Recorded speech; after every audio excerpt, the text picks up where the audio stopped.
The meteor screamed through Azeroth's sky like a wound torn in reality itself. Farmers in Westfall watched it arc overhead, trailing fire that burned in colors no natural flame should possess. The impact came 3 miles north of Goldshire, in the forests where adventurers rarely ventured anymore, too low-level for veterans, and too dangerous for genuine novices. The explosion sent a shockwave through the trees that knocked birds from their branches and sent wildlife fleeing in instinctive terror. What crawled from the crater in the hours that followed moved with purpose that transcended animal cunning. Guard Captain Marcus Thorne received the report at dawn, a trembling messenger boy from one of the outlying farms babbling about strange lights and sounds from the woods. Marcus had served the Alliance for 15 years. Fought the Scourge at the Wrathgate, held the line against the Iron Horde's initial assault. He'd seen horrors that would break lesser men. But when he led his patrol into those woods, following a trail of trees that looked melted rather than burned, he found something that made his veteran instincts scream warnings his conscious mind couldn't yet process. The pods lay scattered across the impact site, each one roughly the size of a man, their surfaces organic in a way that made his stomach turn. They weren't metal or stone, but something grown, with surfaces that seemed to breathe with shallow, rhythmic movements. One had already opened, its segments spread like a grotesque flower, the interior slick with fluids that reflected the morning light in patterns that hurt to observe directly, but the smell that rose from these containers bypassed rational thought and spoke directly to the prey animal that lived beneath every human's civilized exterior. "Captain," whispered Private Chen, his hand tight on his rifle. "What are these things? They're not from the Legion, not Scourge work either. I've never seen anything like..." The attack came from the trees above them. Something dropped onto Chen's shoulders with hideous precision, its 8 legs wrapping around his head before the soldier could even scream. Marcus saw it for only a moment, a creature that looked like a hand fused with a tail, its underbelly pulsing as it clamped over Chen's face with horrifying intimacy. The private's hands clawed at the thing, but it held with strength that seemed impossible for something so small. And then Chen was on the ground, convulsing, and the creature's tail had wrapped around his throat in a grip that was almost tender. Marcus fired, his rifle's crack echoing through the forest, but the creature's body seemed to absorb the impact. When his bullet finally tore through its flesh, the blood that sprayed wasn't red, but a clear fluid that began eating through everything it touched. The forest floor hissed and smoked where drops landed, leaves withering to nothing, and Private Chen's armor started to corrode where the blood had splashed. The creature tightened its grip in its death throes, and Marcus watched in horror as something like a tube extended from its underside and forced its way down Chen's throat.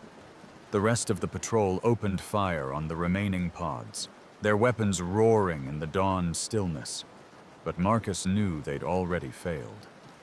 3 more of those things had launched themselves from the surrounding trees, finding hosts with predatory precision that spoke of intelligence, of purpose. Sergeant Yuri went down with one of the creatures locked onto his face, his screams muffled by its embrace.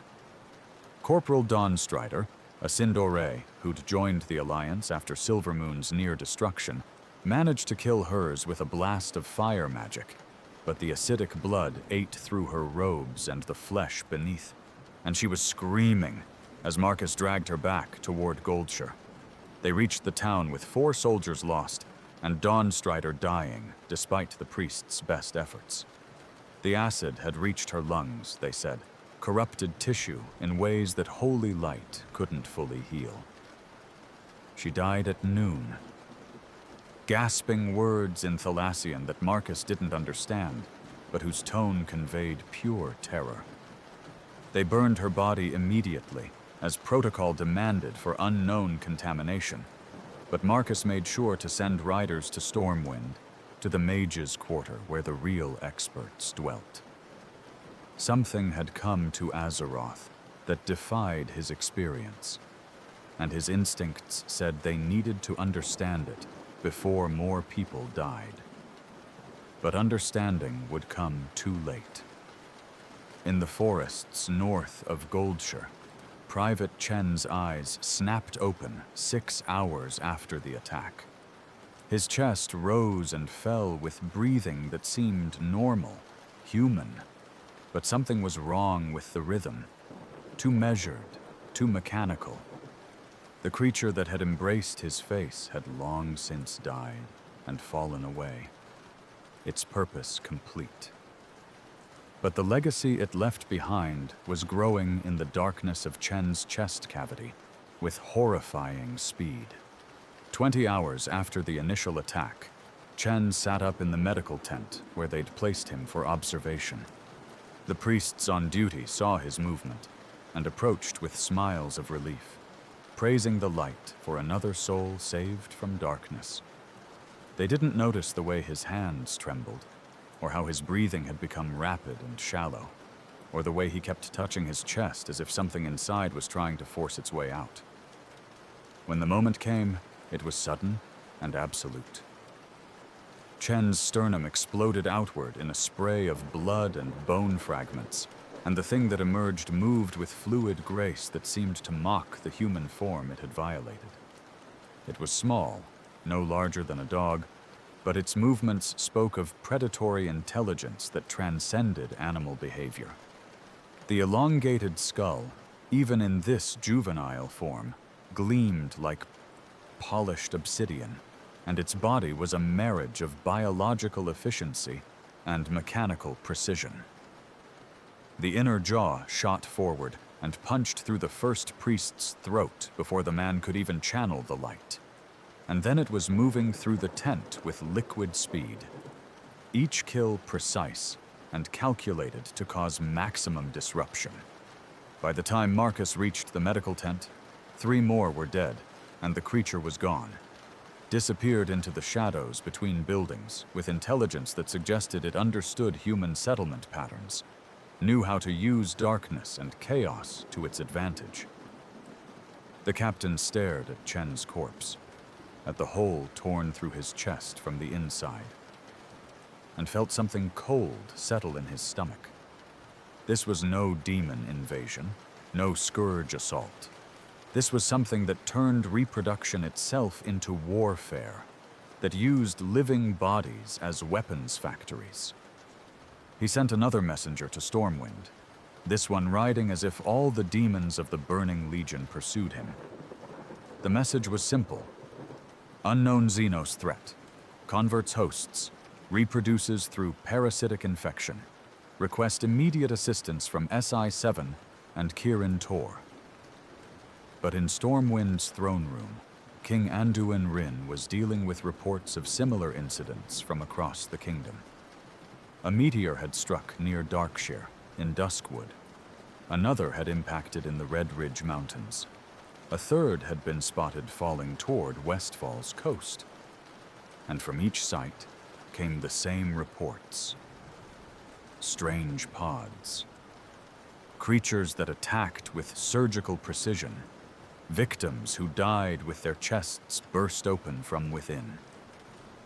Anduin stood before the map of Azeroth, spread across his war table, marking each reported impact site with a red crystal. The pattern that emerged made his blood run cold. The impacts formed a rough circle around Stormwind, as if whatever force had delivered these pods had specifically targeted the Alliance capital for encirclement. This wasn't random meteor activity. This was an invasion, coordinated and deliberate, by an intelligence that understood strategic deployment. "How many confirmed hosts?" he asked Lord Commander Turalyon, his voice steady despite the fear that gnawed at his composure. 17 in the last day, Turalyon replied, his ancient face grave. But those are only the ones we know about. Rural areas, isolated farms, small settlements, They could be dealing with this for days before word reaches us. And the creatures that emerge. He paused, struggling with words. Your Majesty, I've fought the Legion across a dozen worlds. I've seen demons that would break mortal minds, but these things are different. They learn. Each encounter makes them more effective. The soldiers who survived the Goldshire incident report that the creatures adapted their attack patterns in real time, exploiting weaknesses they should not have been able to perceive. Across the Great Sea, in the redstone halls of Orgrimmar, War Chief Thrall was receiving similar reports. A Tauren hunting party in Mulgore had been attacked by creatures that moved like liquid shadow. In the Barrens, an entire caravan had disappeared, leaving behind only acid-scarred wagons and that same distinctive pattern. Bodies with their chests burst open, as if something had been born from within. And in the depths of Tirisful glades, the Forsaken were reporting incidents that made even the undead uneasy. Dark Lady Sylvanas Windrunner stood in her throne room beneath the Undercity, studying a specimen that her dark rangers had managed to kill and preserve. The creature lay on a table of reinforced steel, its elongated skull still gleaming despite death, its body a study in evolutionary perfection. Every adaptation served a purpose. The elongated head protected a brain that showed capacity for intelligence far beyond animal cunning. The tail ended in a blade sharp enough to pierce plate armor, and the entire body was designed for killing with an efficiency that impressed even her undead sensibilities. "It's beautiful," she murmured, her spectral voice carrying harmonics of genuine admiration. Evolution refined to a single purpose. But where did it come from? Her chief apothecary, a Forsaken named Faranel, approached the corpse with instruments designed for arcane analysis. "The cellular structure is unlike anything in our databases, my queen. It shares no genetic markers with any species native to Azeroth. But more disturbing..." He paused, his skeletal fingers tracing patterns in the air above the creature's skull. "It shows signs of rapid adaptation. The tissue samples we took 6 hours ago are already different from current readings. Even in death, its cells are attempting to evolve, to overcome whatever killed it."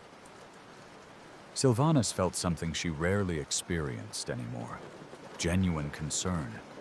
The Forsaken were already dead, freed from the weakness of living flesh, but these creatures suggested a form of life that transcended even undeath's advantages. How would it interact with our people? We have no living tissue to host its young. Faranel's expression, what remained of it, suggested he'd already considered this question. "That's what troubles me, my queen. I believe it wouldn't need living tissue. I believe it would find a way to adapt even our undead biology to its purposes. Life this aggressively adaptive doesn't see obstacles. It sees opportunities." In Dalaran, floating above the Crystal Song Forest, the Kirin Tor's greatest minds were reaching similar conclusion. Archmage Khadgar stood in the Violet Citadel's research chamber, studying magical projections of the creatures while his colleagues argued theories with increasing desperation. The specimens they'd examined showed biology that seemed to defy natural law.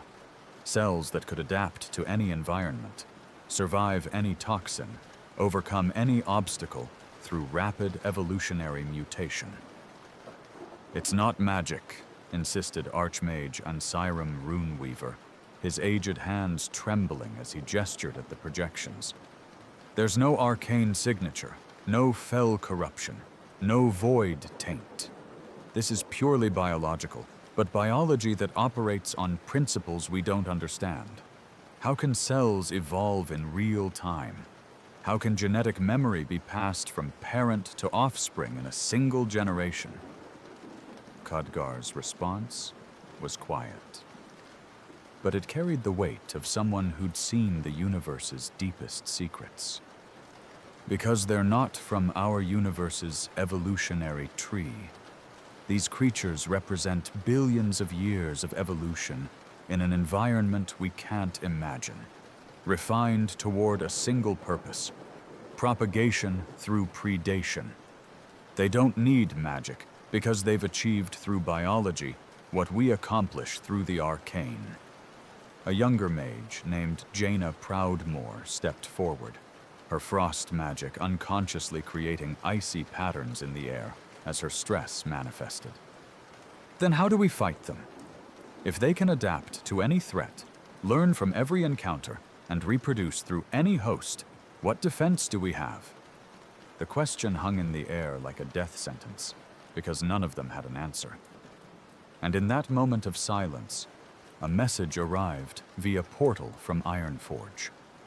The creatures had reached the dwarven capital, infiltrating through the Deep Run tram that connected Ironforge to Stormwind. King Magni Bronzebeard was demanding an immediate council of all Alliance leadership. The threat could no longer be handled by isolated responses. This required a unified front. But unity would prove difficult to achieve. In the forests of Ashenvale, Night Elf Sentinels were discovering that the creatures had developed a variant specifically adapted to their forest homes. These Xenomorphs moved through the trees with preternatural grace, their bodies modified by hosts that included treants and forest creatures, giving them bark-like armor and the ability to camouflage themselves as part of the natural environment. When they attacked, they did so with coordinated precision that suggested they shared some form of collective intelligence, each creature's knowledge immediately available to all others. Sentinel Commander Chandris Feathermoon led her warriors in a desperate defense of Astronar, but every battle taught these creatures more about Night Elf tactics. They learned to avoid Moonwell water after discovering its holy properties burned their flesh. They adapted to sentinel ambush patterns, positioning themselves to strike from unexpected angles. And most terrifying of all, they seemed to understand the value of taking specific hosts. When a druid fell to a facehugger's embrace, the creature that emerged days later could shapeshift, combining xenomorph biology with druidic transformation in ways that created nightmare amalgamations. Across Kalimdor, the Horde was learning similar lessons. In the jungles of Stranglethorn Vale, troll witch doctors watched in horror as creatures adapted to the Loa's presence, their biology somehow incorporating the primal spiritual energy that suffused troll culture. A xenomorph born from a troll host carried fragments of its victim's connection to the Loa, allowing it to perceive threats through spiritual senses that transcended normal perception. But it was in Northrend that the true horror of these creatures' adaptive nature became clear. The Scourge, the undead army that had nearly destroyed Azeroth, encountered the Xenomorphs in the frozen wastes of Ice Crown. The Lich King, sitting on his frozen throne, felt something impossible: surprise. These creatures were infecting his undead warriors, somehow using necrotic flesh as host material, despite lacking any living tissue to consume. The xenomorphs that emerged from undead hosts were different, their biology incorporating death magic in ways that made them partially incorporeal, able to shift between material and shadow form. Worse, when these death-touched xenomorphs died, their acidic blood carried necrotic properties that raised anything it touched as undead servants. The creatures had somehow turned the Scourge's greatest strength, an endless army of undead warriors, into a vulnerability. Every Scourge soldier that fell to a facehugger became a hybrid horror that served the xenomorph's expansion while retaining fragments of Scourge coordination. The Lich King, for the first time since his creation, felt something approaching fear.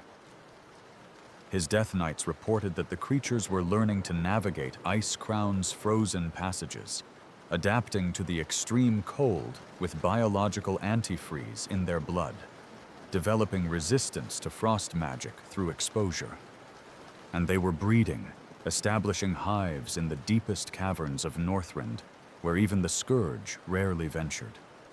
King Varian Rin called an emergency summit at Wyrmrest Temple, the one neutral ground where Alliance and Horde could meet without immediate violence. Leaders from across Azeroth gathered in the temple's great hall, standing beneath the watchful gaze of the dragon aspects, whose own power had been diminished since the defeat of Deathwing, but whose wisdom remained valuable. The atmosphere in that chamber was tense beyond measure. Thrall stood with his shamans, their connection to the elements telling them that Azeroth itself was disturbed by these invaders. Sylvanas represented the Forsaken, her undead nature making her perhaps the only leader who could discuss the threat without visible fear. Vol'jin spoke for the Darkspear trolls, his tusks clicking with agitation as he described how the creatures had learned to hunt in the jungles. Prophet Velen brought warnings from the Draenei, whose long experience fleeing the Legion gave them perspective on existential threats. "They are not demons," Velen said, his ancient voice carrying the weight of millennia. "They are not void-touched, not fel-corrupted, not servants of any old god. They are something that exists outside the cosmic forces we understand.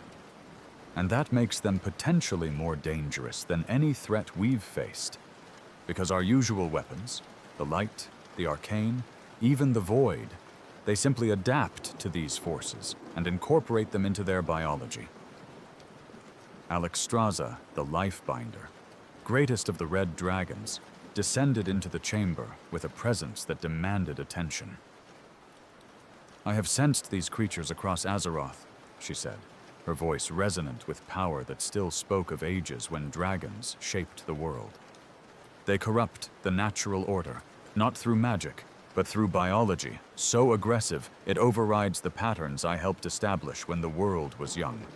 Every living thing they touch becomes a weapon for their propagation. This is not invasion. This is transformation on a planetary scale." From the shadows at the chamber's edge, a Sindori blood mage named Romath added his analysis. "We've studied the creatures that emerged from elven hosts. They retain fragments of their victims' memories, including knowledge of magic. A xenomorph born from a mage can channel crude arcane energy, shaping it into weapons. They're not just adapting physically, they're inheriting learned skills, cultural knowledge, even magical training from their hosts." The implications silenced the assembled leaders. If these creatures could inherit knowledge, they could learn Azeroth's defenses from the inside. Every host they claimed made them more dangerous, more sophisticated, more capable of overcoming resistance. It was Jaina Proudmoore who voiced the question everyone was thinking. How long before they adapt to our most powerful individuals? What happens when one of these creatures uses an archmage as a host? Or worse, she paused, her voice dropping. What happens if they reach someone like Thrall or Varian? The knowledge and power they could inherit from world leaders could make them unstoppable. In the silence that followed, a scream echoed through Wyrmrest Temple's lower levels. The summit's guards had discovered something in the temple's foundation. A cluster of eggs, their surfaces pulsing with obscene vitality, protected by resin structures that had been secreted across the ancient stone with architectural precision. The Xenomorphs had infiltrated their sanctuary, had been present throughout the entire summit, listening, learning, understanding the scope of Azeroth's leadership and defenses. Chaos erupted as guards rushed to contain the nest, but the eggs began opening in response to the disturbance. revealing facehuggers that launched themselves at targets with horrifying accuracy. These weren't random attacks. The creatures specifically targeted the magic users, recognizing them as the most valuable hosts. A facehugger locked onto a Kirin Tor mage before he could complete a spell. Another found a shaman, wrapping around his face despite his desperate attempts to call lightning. Varian's sword, Charlemagne, cleaved through two of the creatures with holy fire blazing along its edge, but their acidic blood splashed across the temple floor and began eating through stone that had endured for millennia. Thrall's doomhammer crushed another, but he felt something wrong in the earth beneath them. A vibration that suggested more of these things waited in chambers below. And then she emerged. The queen rose from the depths of Wyrmrest Temple like a nightmare given flesh. She was massive, easily 20 feet in length, her segmented body combining the fluid grace of her children with gravid power that spoke of her sole purpose: propagation. Her elongated skull bore crown-like ridges that caught the temple's light, and her presence filled the chamber with pheromones that triggered instinctive terror in every mammalian brain present. But this queen was different from those that had spawned on other worlds. She had been fed by hosts native to Azeroth, had incorporated their biological traits into her evolutionary matrix. Her exoskeleton showed patches that shimmered with arcane energy, fragments of mana-sensitive tissue inherited from mage hosts.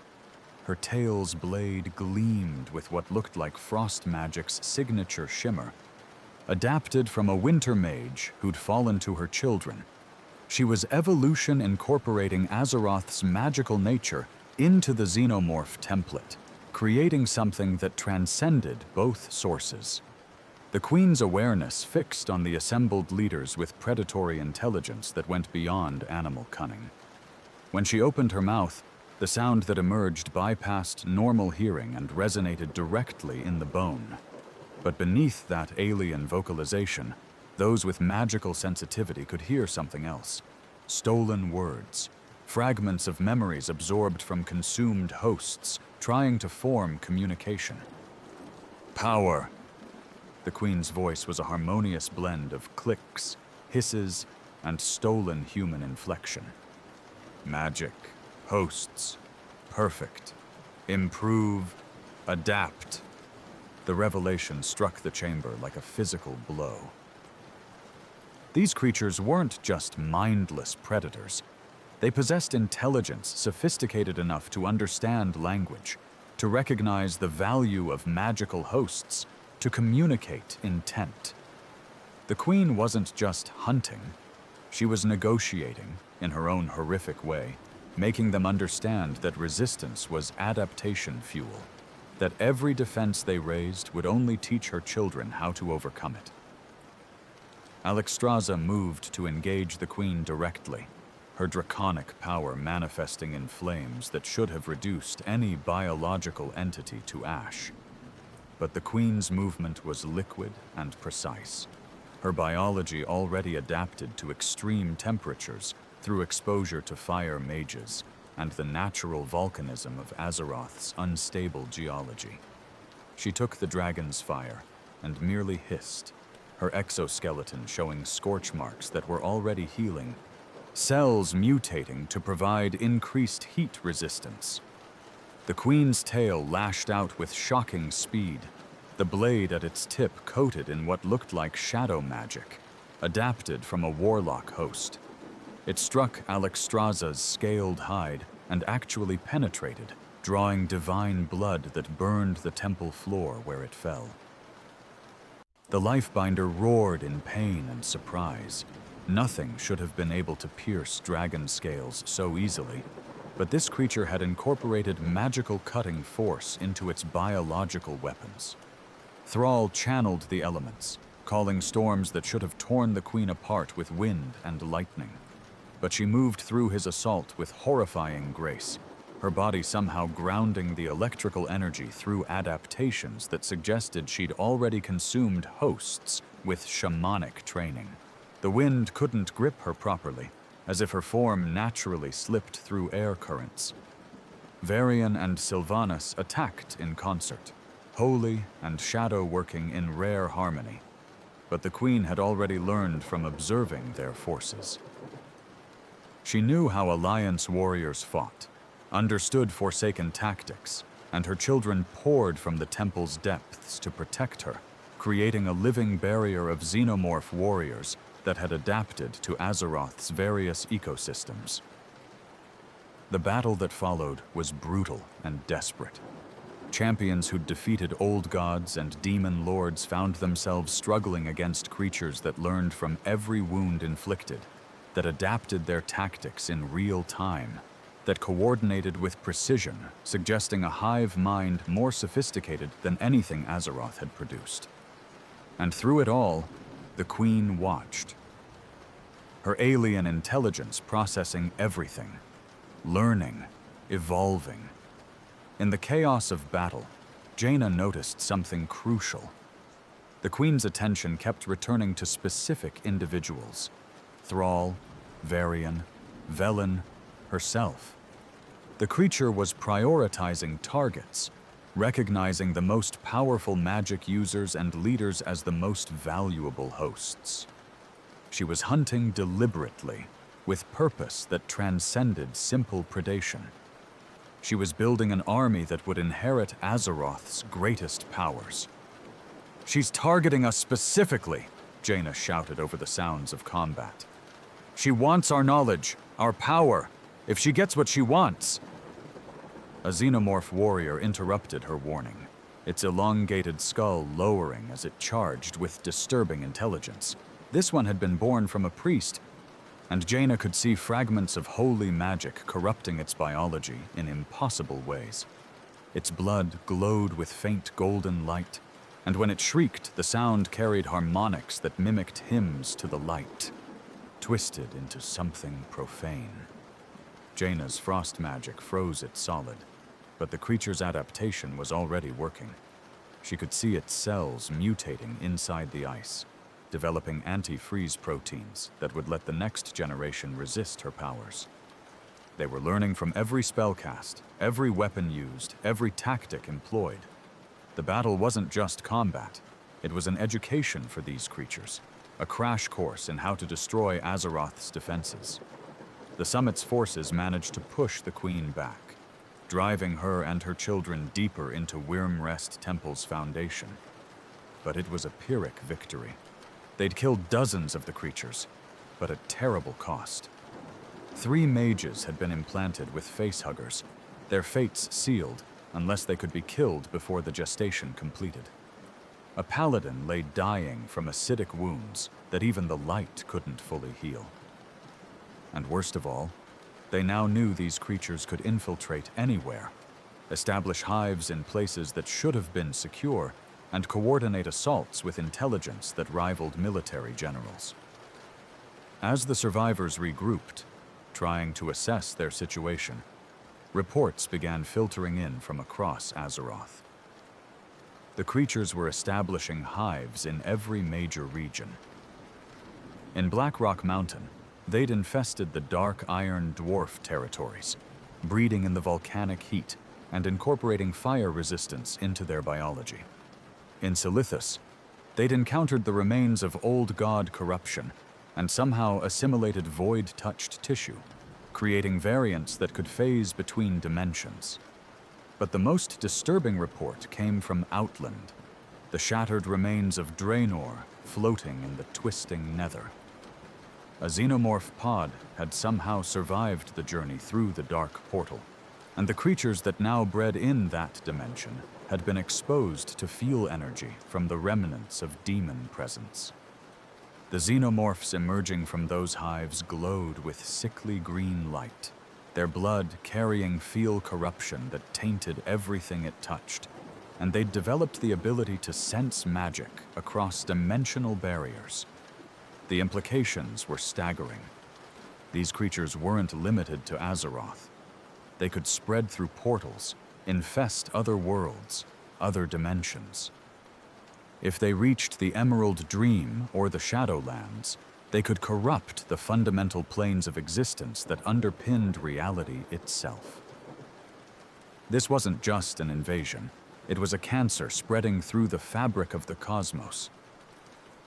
In Ulduar, the ancient Titan facility in Northrend, something stirred that had slept for millennia. The facility's security systems detected biological contamination that matched no known threat profile. Automated defenses activated, deploying constructs designed by the Titans themselves to purge anomalous life forms. But when these eternal guardians encountered the Xenomorphs, they discovered something that challenged their programming. The creatures had reached Ulduar by following traces of arcane energy, drawn by the massive power signatures the facility emitted. They'd established a hive in the lower chambers, feeding on Titan constructs that they'd somehow learned to use as hosts, despite the construct's mechanical nature. The Xenomorphs born from these unusual hosts were themselves partly mechanical, their biology incorporating metal and crystal structures, their blood carrying both organic acids and corrupted arcane energy. Mimiron, the Titan keeper responsible for Ulduar's mechanical systems, observed these hybrid creatures with fascination bordering on horror. His advanced sensors showed him the impossible: biological tissue that could interface with Titan technology, organic minds that could comprehend and manipulate systems designed to be incomprehensible to mortal life. These creatures had somehow bridged the gap between biology and machinery through pure adaptive evolution. Fascinating, Mimiron's mechanical voice echoed through his observation chamber. They've achieved what the curse of flesh attempted, but in reverse, not transforming mechanical into organic, but incorporating mechanical advantages into organic systems. The efficiency is remarkable. If they continue at this rate of adaptation, they'll be able to interface with Titan technology within weeks. And if they reach the Forge of Wills, the implication hung in the digital air. The Forge of Wills was where Titans had created and modified life across countless worlds. If these creatures learned to operate such systems, they could reshape Azeroth's biology on a planetary scale, could turn the Titans' own tools for creation into weapons for their propagation. In the Firelands, within the elemental plane itself, the Xenomorphs had found hosts in the form of fire elementals and flame wakers, servants of Ragnaros, the Fire Lord. The creatures that emerged from these elemental hosts defied everything biologists thought they understood about life. They were living fire, given predatory form. Xenomorphs that burned with elemental fury, their elongated skulls wreathed in flames that never extinguished, their blood a mixture of acid and liquid fire. Ragnaros himself took notice of these invaders in his domain. The Fire Lord, an elemental being of pure flame and rage, recognized in these creatures something that actually threatened his existence. They weren't burning. They were incorporating fire into their biology, learning to survive in his realm, adapting to temperatures that could melt stone. And worse, they were hunting his servants, using fire elementals as hosts to create hybrid horrors that could challenge even his Flame Waker champions. By fire be purged! Ragnaros' voice shook the elemental plane as he manifested his full power, his molten form rising from his throne to confront the queen that had dared establish a hive in his domain. The battle that followed was apocalyptic, elemental fury meeting evolutionary perfection in a clash that sent shockwaves through multiple dimensions. But even against a being of pure elemental power, the Queen demonstrated the Xenomorphs' ultimate advantage: adaptability. Her children that fell to Ragnaros's flames provided data about extreme heat exposure. Those that survived long enough learned patterns in his attacks. And the queen herself, fed by hosts that included fire-resistant creatures and elementals, developed biology that could withstand temperatures that should have vaporized organic tissue instantly. When Ragnaros finally drove the queen from his realm, it was not a true victory. She retreated with knowledge of the elemental planes, with biology that had adapted to exist in pure flame, with eggs that had been seeded throughout his domain that would hatch even in molten rock. The Fire Lord had won the battle, but taught these creatures how to survive in environments that should have been completely hostile to life. Back on Azeroth, in the sacred waters of the Maelstrom, the Xenomorphs encountered another challenge. The Earthen Ring, shamans dedicated to maintaining balance between the elements, discovered eggs floating in the churning waters. These had been adapted for aquatic dispersal, their shells modified to survive the crushing pressures of the deep ocean, and they'd already begun hatching, releasing facehuggers that could swim with the grace of sea creatures. The Xenomorphs born from aquatic hosts were nightmares of deep-sea evolution. They had gills that could filter oxygen from water, fins that allowed them to move through currents with shocking speed, and bioluminescent patterns that mimicked the lures of deep-sea predators. These creatures hunted in the darkest trenches of Azeroth's oceans, establishing hives in places where even Naga rarely ventured. But when they encountered the Naga themselves, servants of the old gods, twisted into serpentine form, the Xenomorphs found hosts that would accelerate their evolution in disturbing new directions. The Naga carried traces of void corruption, fragments of old god influence that had transformed them from night elves into something else. And when facehuggers implanted these hosts, the creatures that emerged bore characteristics that made even the Xenomorph queens uneasy. These void-touched Xenomorphs could perceive reality on multiple levels simultaneously, their senses extended into dimensions beyond normal space. They whispered in languages that predated language itself, their vocalizations carrying harmonics that drove listeners mad. And most disturbing, they seemed to recognize something in the void's whispers, some kinship between the Xenomorph's biological perfection and the old god's cosmic hunger. In Silithus, where Cthulhu had once threatened to break free and devour the world, the Xenomorphs encountered true void corruption. The Kiraji, insectoid servants of the old god, became hosts for something unprecedented. The creatures that emerged from these unions carried fragments of Cthulhu's will, their hive mind somehow linking with the old god's vast consciousness. For the first time, the Xenomorph queens experienced something beyond their own species' collective intelligence.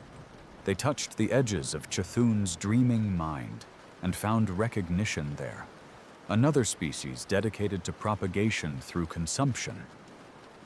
Another form of life that viewed the universe as resources to be harvested and transformed.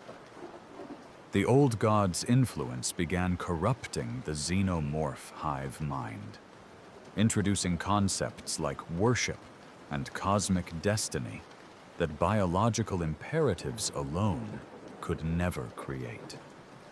The hybrid creatures emerging from Silithus were abominations that combined the worst aspects of both nightmares. They had the Xenomorph's perfect predatory instincts and adaptive biology, but now they also carried void corruption that allowed them to manipulate reality itself. These creatures could create illusions that drove victims insane, could whisper thoughts directly into minds across impossible distances, could corrupt biological tissue with a touch that spread void energy like infection. High Tinker Gelbin Mechatork, received reports of these void-touched variants reaching Gnomerigan, the gnomish capital that had already suffered one catastrophic disaster. His people had just begun reclaiming their city from the trogs and radiation that had forced their evacuation. And now these new horrors threatened to undo all their progress. But the gnomes, despite their size, had advantages that other races lacked. Technology that combined magic and machinery in unique ways, and minds that approached problems with engineering precision. Mekatork authorized deployment of their most experimental weapons, radiation cannons that should kill any biological entity through cellular destruction, neural disruptors that scrambled nervous systems, and temporal stasis fields that froze targets outside the normal flow of time. For a brief moment, it seemed like gnomish ingenuity might provide the answer everyone sought. But the Xenomorphs adapted. Those exposed to radiation developed resistance that made Geiger counters scream with impossible readings. Those hit by neural disruptors showed that their nervous systems could reconfigure themselves to bypass damaged pathways, and even the stasis fields only delayed their inevitable advance, because time resumed eventually, and the creatures that emerged had somehow evolved during their imprisonment, their biology incorporating temporal resilience that suggested they'd experienced years of evolution in frozen moments. They're not just biological anymore, Mekatork reported to the Alliance leadership, his voice carrying the desperation of someone watching his city fall for the second time. They're becoming something that exists outside normal physical laws. They've learned to adapt to technology we thought was beyond biological countermeasures. They're incorporating principles from every science and magic school they encounter. We're not fighting an invasion. We're witnessing evolution weaponized. In Silvermoon City, the Blood Elves faced their own nightmare. The Xenomorphs had reached the Sunwell, the font of magical energy that sustained their entire civilization. Grand Magister Ramath watched in horror as creatures adapted to pure arcane exposure began swimming through the Sunwell's energies like fish in water, their bodies absorbing mana with efficiency that exceeded even the most talented Blood Elves. These mana-fed Xenomorphs glowed with inner light, their blood crackling with arcane power, and when they bred, they produced eggs that pulsed with magical resonance. The facehuggers emerging from these eggs didn't just implant embryos, they also transferred arcane energy directly into their hosts, accelerating the gestation process from days to hours. Blood Elves who fell to these enhanced parasites transformed rapidly, their bodies consumed from within by creatures that inherited their victims' complete magical education. A xenomorph born from an accomplished mage could cast spells with instinctive precision, shaping fireballs and frost lances as easily as extending its claws. Lorthamar Theron, Regent Lord of Quell Thalas, made the hardest decision of his reign. He ordered the Sunwell sealed, cutting off his people's connection to the source of their power, rather than let these creatures continue feeding on it. The Blood Elves would suffer withdrawal, would weaken without their magical sustenance, but it was better than allowing the Xenomorphs to evolve into something that could challenge the universe's fundamental forces. But even as Silvermoon's defenders struggled, worse news arrived from Suramar. The Nightborn, isolated for millennia behind their shield, had finally encountered the Xenomorphs when eggs somehow phased through their magical barriers. The creatures adapted to the Nightborn's dependence on the Nightwell with horrifying results.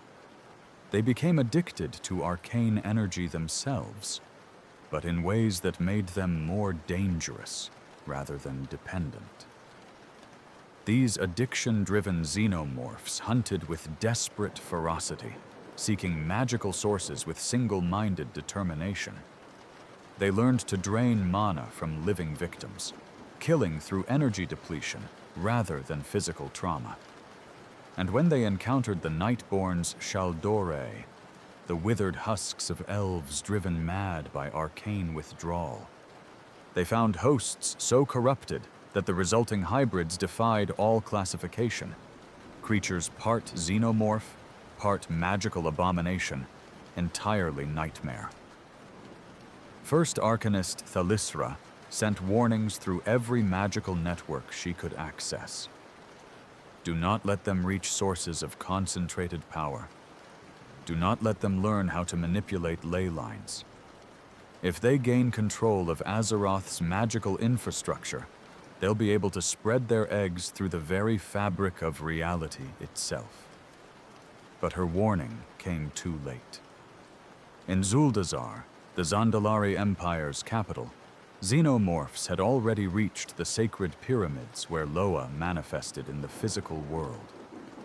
The troll Loa, primal spirits of incredible power, found themselves facing something completely outside their understanding. These were not mortals who could be blessed or cursed, not demons who could be banished, not undead who violated the natural order. These were biological entities that existed in perfect harmony with evolution's cruelest principles. Bwansamdi, the Loa of Death himself, encountered xenomorphs in his necropolis and discovered something that troubled even his ancient spirit. When these creatures died, their bodies didn't decay normally. The acidic blood continued functioning long after death, eating through whatever contained it, spreading contamination that could theoretically persist for centuries. And worse, Bwansamdi could feel no souls departing these creatures when they perished. They existed somehow outside the cycle of life and death that governed all other beings. "They don't belong here," Bwansamdi's voice echoed through the spirit realm, reaching every Loa across Azeroth. "These things, they don't follow the rules. They don't respect the balance. They're gonna keep coming, keep adapting, until there be nothing left but them and what they make from us." The Loa's warning catalyzed something unprecedented in Azeroth's history. The wild gods themselves began manifesting physically to combat this threat. Cenarius, demigod of the forests, emerged from the Emerald Dream with an army of ancients and dryads. Goldrin, the wolf ancient, led packs of worgen in desperate hunts through contaminated territories. Aviana took to the skies, her avian children scouring the land for hives that might be destroyed before they fully matured. But even the wild god's power proved insufficient against evolution's perfect engine. The xenomorphs adapted to druidic magic, learning to sense nature's patterns and exploit them. Creatures born from druid hosts could shapeshift between forms, combining xenomorph physiology with bear strength, cat speed, or bird flight. These hybrid monstrosities retained their species' predatory perfection while gaining versatility that made them nearly impossible to predict or counter.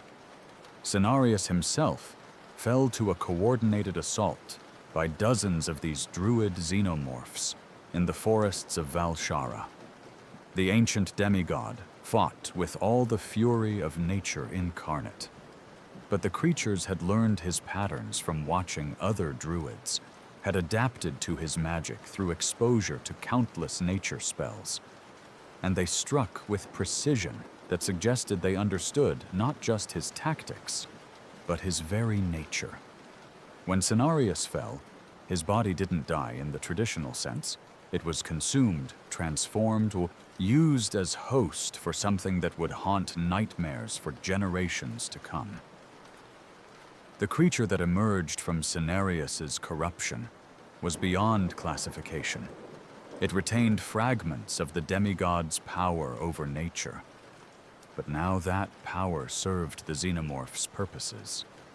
Plants twisted at its command, creating traps and barriers that helped establish hives. Animals fell under its influence, becoming unwitting carriers for facehugger eggs. The forest itself turned hostile, transformed from sanctuary into hunting ground by a being that understood nature's patterns and perverted them toward pure predation. Malfurion Stormrage, greatest of all druids, felt his mentor's fall through the Emerald Dream's connection. The psychic scream of agony and transformation echoed through the dream itself, corrupting the peaceful plane with nightmares that would never fade. Malfurion emerged from his meditations with tears streaming down his face and knowledge that chilled his soul. If the Xenomorphs could corrupt a wild god, nothing on Azeroth was truly safe. He sent word to Tyrande, his beloved, who led the Night Elf resistance from Darnassus. We must consider the unthinkable. If we cannot stop them, we must quarantine entire continents, sacrifice regions to save what we can. The alternative is losing everything to creatures that will transform all life into extensions of themselves. But in the Exodar, the Draenei capital, Prophet Velen was receiving visions that suggested an even darker truth. His gift of prophecy, refined over millennia of fleeing the Burning Legion, showed him possible futures branching like cracks in glass. In most of these timelines, Azeroth fell to the Xenomorphs completely. The planet transformed into a breeding ground that would launch spores across the cosmos. But in a few narrow paths, he saw something else. Alliances that had never existed, desperate measures that would change Azeroth forever, and sacrifices beyond what anyone should be asked to make. We cannot fight them alone, Velen told the gathered Draenei paladins and priests. Not Alliance alone, not Horde alone, not even all mortal races combined. We need powers beyond this world. We need the Legion. The suggestion was heresy. The Burning Legion had nearly destroyed Azeroth multiple times, had pursued the Draenei across the universe for thousands of years, represented everything the forces of light opposed. But Velen's visions showed him truth that couldn't be denied. The Xenomorphs were a threat that transcended traditional enmities. If they spread beyond Azeroth, they would infest world after world, adapting to each new environment, incorporating each civilization's strengths, until nothing remained but an endless wave of perfect predators consuming the universe itself. In the twisting Nether, Kil'jaeden the Deceiver was already aware of the Xenomorph's existence. His agents had brought him specimens from Outland, and the Demon Lord's vast intelligence had immediately recognized the threat these creatures posed, not just to Azeroth, but to the Legion's own plans for cosmic domination. These biological weapons didn't serve the Burning Crusade's goals. They couldn't be corrupted or controlled. They existed outside the paradigms of fell magic and demon corruption, and that made them potentially more dangerous than anything the Legion had encountered. For the first time in millennia, Kil'jaeden made contact with Velen, his former brother, reaching across the vast gulf that separated them with a message that carried no deception. These creatures will destroy everything if left unchecked. The Legion proposes temporary alliance. We will share knowledge of worlds we have cleansed of similar threats. But know this, Prophet. If Azeroth falls despite our aid, the Legion will sterilize the entire planet, rather than let these things spread. The message sparked desperate debates across Azeroth's leadership.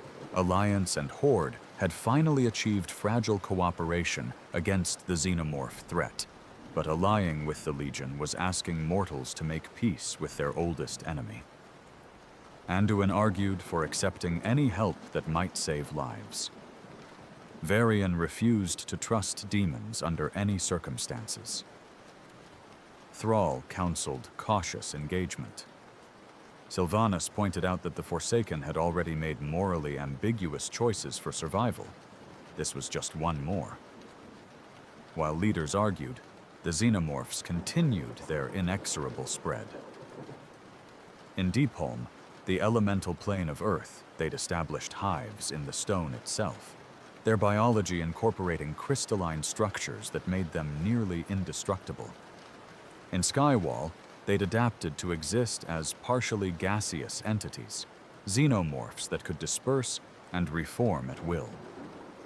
And in the Abyssal Maw, the plane of water, they'd evolved into apex predators that made sharks look gentle by comparison. The elemental lords themselves were being forced to act. Neptulon, the Tide Hunter, found his domain invaded by creatures that hunted his servants. Al-Akir, the Wind Lord, watched his sky fortresses fall to xenomorphs that could fly without wings, and Therazine, the Stone Mother, discovered that her earthen children made excellent hosts for variants with rock-hard exoskeletons. But it was in the Firelands that the most disturbing development occurred. The xenomorph queen that Ragnaros had driven from his realm hadn't fled. She'd merely withdrawn to breed. The eggs she'd seeded throughout his domain had hatched, and the creatures emerging were born already adapted to elemental fire. These fire xenomorphs didn't just resist heat, they thrived in it, needed it, their biology requiring temperatures that would incinerate normal organic tissue. When Ragnaros confronted this new generation, he discovered they'd evolved beyond his ability to destroy. His flames fed them rather than harming them. His molten servants became hosts for creatures that burned brighter than any elemental. And worst of all, the Queen had learned from their previous battle. She'd developed tactics specifically designed to counter an elemental lord's abilities. The fight that followed shook the elemental plane's foundations. Ragnaros unleashed power that could melt continents, but the Queen and her children dispersed into the flames themselves, becoming indistinguishable from the Fire Lord's own essence. When they reformed, they struck from unexpected angles, their coordination suggesting they'd shared memories of every previous encounter with elemental fire. Ragnaros fell not through overwhelming force, but through perfect adaptation. The Queen's children swarmed him, their fire-adapted biology allowing them to exist within his molten form, attacking from inside his elemental essence. The Fire Lord's final roar of rage and disbelief echoed across multiple dimensions as he was consumed from within, transformed into something that was neither elemental nor xenomorph, but a horrifying fusion of both.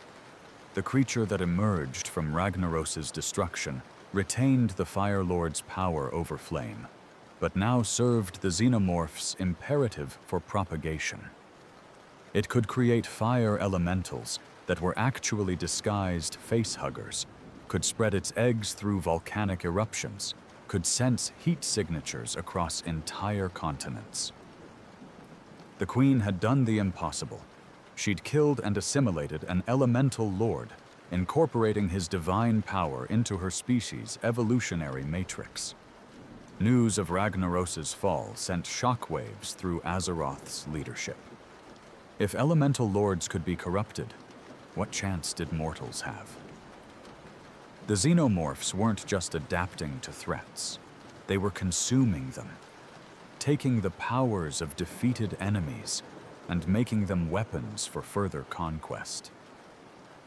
In the Violet Hold, Archmage Khadgar convened an emergency meeting of the Kirin Tor's Inner Council. "We've been thinking about this wrong," he said, magical projections showing the xenomorphs spread across Azeroth's map. "We've been treating them as an invasion to be repelled. But they're not invaders. They're a transformation plague. Every battle we fight teaches them every power we use against them becomes something they can adapt to or incorporate. We're not losing because we're weak. We're losing because fighting them makes them stronger." "Then what do you suggest?" demanded Archmage Modera, her voice tight with frustration. "That we surrender? Let them consume Azeroth without resistance? Khadgar's expression was grim. I suggest we stop using conventional warfare and start thinking like them. They adapt through consumption and reproduction. So we need to introduce something into their evolutionary chain that they can't adapt to. Something that becomes more lethal the more they try to incorporate it. The plan he outlined was desperate and dangerous. They would create deliberately corrupted hosts. Individuals infused with incompatible forms of magic that would poison the Xenomorphs from within. So, void and light mixed in unstable combinations, feel energy laced with holy power, arcane patterns designed to cause cascading failures in biological systems. These volunteer hosts would allow themselves to be implanted, would let the Xenomorphs consume them, and in doing so would introduce evolutionary dead ends into the species' genetic matrix. The ethical implications were staggering. They were asking people to sacrifice themselves as biological weapons, to die in agony as their corrupted essence poisoned the creatures growing inside them. But across Azeroth, volunteers stepped forward. Paladins who believed the light would protect them even in death. Warlocks who'd already damned themselves and saw this as redemption. Forsaken, who had nothing left to lose. Death Knights who'd already died once and refused to let these creatures claim them again. The first wave of corrupted hosts was deployed in Silithus, where void-touched Xenomorphs were most concentrated. Paladins infused their bodies with so much concentrated light that they glowed like suns, then allowed facehuggers to implant them. The gestation process began normally, but when the chestbursters tried to emerge, the holy energy in their hosts' bodies reacted violently with the xenomorph biology. The creatures that died inside their hosts released acidic blood that was itself infused with light, creating cascading holy fire that purified everything it touched. Those that survived long enough to burst free were malformed, their biology corrupted by incompatible energies, and they died within minutes, their bodies unable to reconcile the contradictions in their genetic code. It was working. For the first time since the invasion began, humanity had found a weapon that the Xenomorphs couldn't simply adapt to. Because adapting to these contradictory energies would require them to fundamentally change what they were. A xenomorph that could survive equal parts void, and light wouldn't be a xenomorph anymore. It would be something else. Something potentially less effective at its core purpose. But the queens were learning from these losses. They began avoiding the corrupted hosts, identifying the volunteers by their unstable magical signatures and directing their children away from these poison pills. The adaptation wasn't biological this time. It was behavioral, tactical. The queens were teaching their children to be selective about hosts, to recognize threats before implantation rather than discovering them during gestation. The war entered a new phase, psychological and strategic rather than purely physical. Both sides were now trying to outwit each other, to predict the enemy's moves and counter them. The Xenomorphs positioned their hives to cut off supply lines and isolate population centers. Azeroth's defenders created false targets and disinformation to draw the creatures into prepared kill zones. It was warfare elevated to the level of chess, each move calculated for maximum strategic advantage.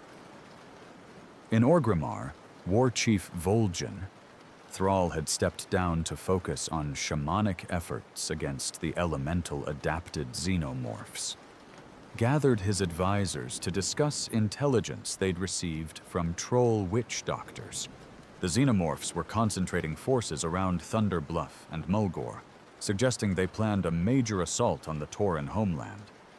But Vol'jin's tactical instincts said this was a feint, that the real target lay elsewhere. "They be too obvious," he said, his tusks clicking with agitation. "They show us what they want us to see, make us commit forces to defend Thunder Bluff while they strike somewhere else. But where?" The answer came from an unexpected source, a goblin trade prince named Jastor Gallywix, whose criminal enterprises gave him information networks that extended across both factions.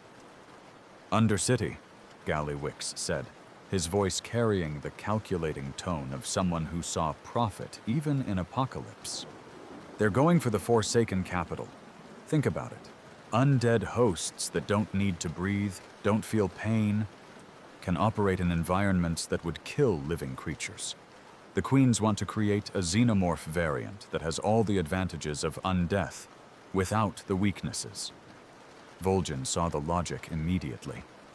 If the Xenomorphs could successfully implant and gestate within Forsaken hosts, they'd create creatures that combined undeath's resilience with Xenomorph adaptability. These hybrid horrors could walk through plague-filled corridors, survive being dismembered, persist long after conventional biology would fail. He sent immediate warning to Sylvanas, but it was already too late. The Xenomorphs had breached Undercity's sewers, infiltrating through passages that connected to the ocean. The creatures had adapted to water so thoroughly they could swim through the filthy channels that surrounded the Forsaken capital. And they emerged in the city's heart with devastating precision. The battle for Undercity was unlike any conflict in Azeroth's history. Forsaken defenders fought with desperate fury, knowing that if they fell, they'd become something worse than they already were. The Xenomorphs struck with intelligence that suggested they'd studied the Forsaken's tactics extensively, probably through absorbed memories from Scourge hosts in Northrend. Sylvanas herself led the defense from her throne room, her bow singing as it launched arrow after arrow, each one blessed with dark magic designed to corrupt the Xenomorphs' evolutionary processes. She'd learned from the corrupted host strategy. If she could introduce enough necrotic energy into the creatures, maybe their biology would fail trying to incorporate contradictory principles. But the Queens had anticipated this as well. The Xenomorphs attacking Undercity were specifically adapted variants, their biology already resistant to necrotic corruption through exposure to Scourge hosts. They moved through clouds of plague gas without slowing, ignored curses that should have rotted their flesh, and demonstrated immunity to shadow magic that made the Forsaken's primary weapons useless. "Fall back," Sylvanas commanded, her voice carrying across the Vox network that connected her forces. "Collapse the upper city. Seal the passages. We cannot hold the entire complex." The retreat was orderly, but desperate. Forsaken soldiers triggered demolition charges that brought entire sections of Undercity crashing down, burying Xenomorphs under tons of rubble while sacrificing the territory they'd called home for years. The survivors withdrew to the deepest chambers, to the throne room itself, preparing for a last stand that might determine the Forsaken's continued existence. And then something unexpected happened. The Xenomorphs stopped their assault. The creatures that had pressed the attack with relentless ferocity suddenly withdrew, pulling back from the final chambers and disappearing into the ruined sections of Undercity. It didn't make tactical sense. They had the Forsaken cornered, could have overwhelmed the defenders through sheer numbers, unless they wanted something else. Unless the assault had never been about conquest, but about something more subtle. Sylvanas realized the truth too late. The Xenomorphs hadn't retreated. They'd simply achieved their objective. They'd taken prisoners, not to kill, but to study.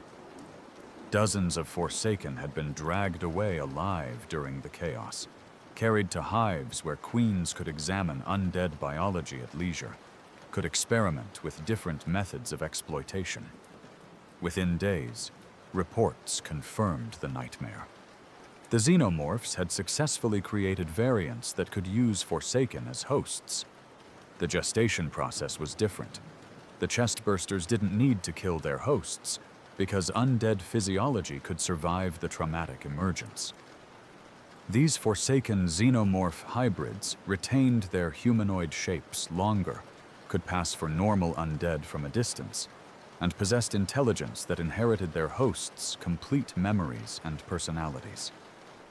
They were infiltrators perfected, sleeper agents that could walk among the Forsaken undetected until the moment came to strike. And worse, they retained enough of their original identity to make them emotionally manipulative.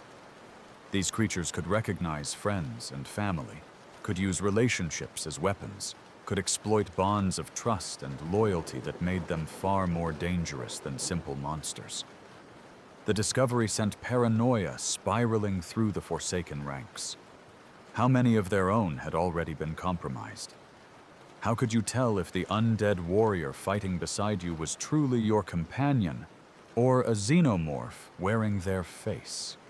The creatures had found a way to weaponize not just biology, but identity itself, turning the Forsaken's resistance to conventional death into a vulnerability that allowed for deeper, more insidious corruption. The spell was cast. Azeroth disappeared from the cosmos, sealed behind barriers that would keep both the Xenomorphs contained and prevent anyone from escaping the nightmare that the world had become. Those trapped inside, Alliance, Horde, Scourge, Legion remnants, and Xenomorphs, would determine their own fate without intervention from outside forces. And in the sealed world, as civilizations regrouped and tried to understand what their existence would mean now, the Xenomorph hives continued their work with patient inevitability. They'd learned that direct conquest was impossible against such determined resistance. So they adapted their strategy, becoming more subtle, more patient, more willing to work across generations rather than seeking immediate victory. The war continued, would always continue, as long as either side survived. But now it was no longer a war of extinction, so it had become evolution in real time, a test of which adaptation would prove superior: mortal determination and cooperation, or xenomorph biological perfection and relentless propagation. The answer wouldn't come in years or even decades. It would unfold across centuries, as both sides learned and changed, and became something neither had been at the beginning.